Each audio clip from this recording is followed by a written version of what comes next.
Improv Andy, here we are. We are live. And good meeting you. Here's my digital business card. You need my sales skills. Why? Because you are in the business of selling. Everybody is in the business of selling. Everybody needs what I have. So what Nancy has just shown you is not consultative selling. That is called pitch slapping. And so let's turn it back around on Nancy and say, so Nancy, when you think about consultative selling, what does that mean to you? How do you think about that? What I think about that, Andy, is that it's really about listening intently to your prospect, to the other person. And it isn't actually about the selling so much as it is about the consultation. The selling comes if there is, during the time that you're exchanging communication, there's something that suggests that the person has an interest to want to learn more. And then it's not selling my stuff. It may be selling an appointment for us to talk. What do you think? I absolutely agree. And the thing I really like that you said is that there might be an opportunity for it. What consultative selling is having a conversation with someone and being attuned to things that you could help them with. And I think it's important too, Nancy, because I teach a lot of networking.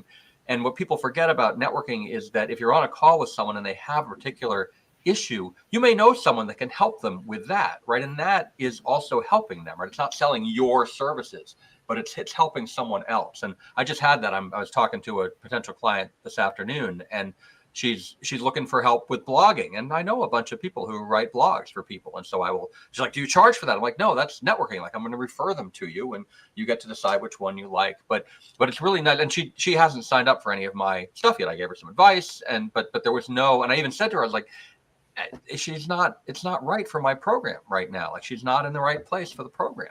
And so I think it's important to draw that distinction. I think that's the distinction. I mean, that's what you were showing, Nancy, at the beginning. Like, everybody needs to learn how to sell. Everybody needs an elevator pitch. You need to work with me on your elevator pitch. Like, not everybody does need to work with me or wants to work with me on their elevator pitch. And so I think it's important to be aware of the people who do, right? You want to talk in a way that gets the right people excited about it. Right. But be aware that most people won't be sales prospects for you. Yeah. So again, consultative selling, emphasis more on the consultation than on the selling. Emphasis on listening, because we have two ears and one mouth. Use them in that proportion. I've heard that said many times. I'm sure you have too. So consultative selling. Oh, you hear my dog? She's right on cue. So you know what, Andy? I'm gonna throw the ball to you. Excellent. Yeah. So when I think about consultative selling, I used to try really hard to sell. And now what I try really hard to do when I'm on the phone or Zoom with people is to learn about them, is to understand them, is to talk to them, is to get to know them. Right. I mean, these are all kind of exciting things and all good uses of your time. And that's really what I focus on now. I focus on getting to know them and understanding them and talking to them. And as I said, sometimes out of that, it turns out that they're a good client for me. Sometimes out of that, it turns out that someone I know would be, a good vendor for them. And I think it's important that the consultative part of it, right, and the part that we like, the reason people like networking is that I love being able to send somebody who can help them, right? It's really nice. And you see, at that point, I'm selling the other person, right? That, you're not just selling yourself, right? You can sell services of other folks that you know. And believe me, when you send people a few leads, they'll be excited to talk to you. Like, won't be able to wait to answer your phone call when you call them, right? I mean, it's a really nice way of connecting with people and a nice way of keeping people top of mind. Yeah. The way to actually keep you top of mind is to make those introductions that help somebody else do business, that promotes someone else. And, as you said, Andy, and I think it's so true, the majority of the people that I work with find it so much easier to sell someone else or something else than to sell oneself. And I'll just share with you that, candidly, that's true for me. And hence, I never labeled my business Nancy Zare. The name of my business is Rapport Builders. So much easier to sell Rapport Builders than it is to sell Nancy Zare. And do you find the same thing true, Andy? Well, I hadn't thought about it that way, but I do. I mean, I'm the elevator pitch coach. I don't sell Andrew Winig consulting or anything. Like I'm the elevator pitch coach. I help people with their elevator pitch. I sell my power hour, right? There's a bunch of different things that I sell, and none of it is myself. And I think that's something I work with people on their elevator pitch too, that they're like, oh, I don't like to promote myself. And like, you're not promoting yourself. Like nobody really wants to understand about you. They want to understand the problem that you solve. And that's really what you're looking for. You when you talk to people, you're just listening for things that they could need help with, and maybe you can help them. Maybe someone can help them. That to me is the consultative selling. Yeah, and it is not about it's not about me. Good selling is about, again, listening to the other person, identifying their needs. You are doing a service by asking questions and helping that person frame the issue and understand exactly what it is that may be, tripping them up or that has to be overcome. You are actually rendering a good service by asking pointed, intelligent, questions that help them think it through and help them identify what's going on. Marketing, when you use the I word, you're off base. And really, the best word to use is you. Yeah. Yes, you is the best word. And it's interesting. And I was talking to someone just recently that it was the same kind of thing that we were talking about. Now I've forgotten what we were talking about. I knew it. So about you or I, or did you forget the actual story you were about to share? No, I know the person I was talking to, but I forget why I brought it up. You said something that triggered me on about talking about you. That's the most important word in marketing is you. Right. Yes. Well, it is the most important word is you. Yes, definitely. You want to be talking about them, but there was something else you said that made me think about something, but I've forgotten what it is. So let's move on. And and the thing too, the thing, Nancy, that I'm excited for you about is people talk about not wanting to sell themselves, but you've got a really nice approach that is part of what we're going to be teaching on April 17th about how to be more in tune with both yourself and the people that you're talking to. So it makes this much, you're no longer going to feel like selling is a dirty word or it's or you're pushy or braggy or any of that kind of stuff. That it really makes it feel more consultative, more like you're helping people. And that's really what you want to be doing. That's, the best salespeople are helpers. That's how they do their work. Yes, I agree. It is about helping people, and not about, again, what it is that I'm offered, but how I can be of service.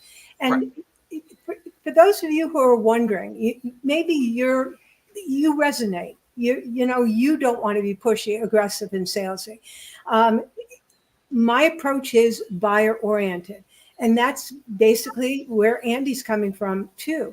Is your message getting the attention of your buyer?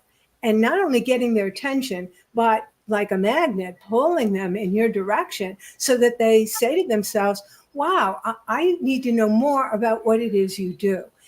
That is what consultative selling means. It's to open that door to your prospect wanting to hear more. Yes.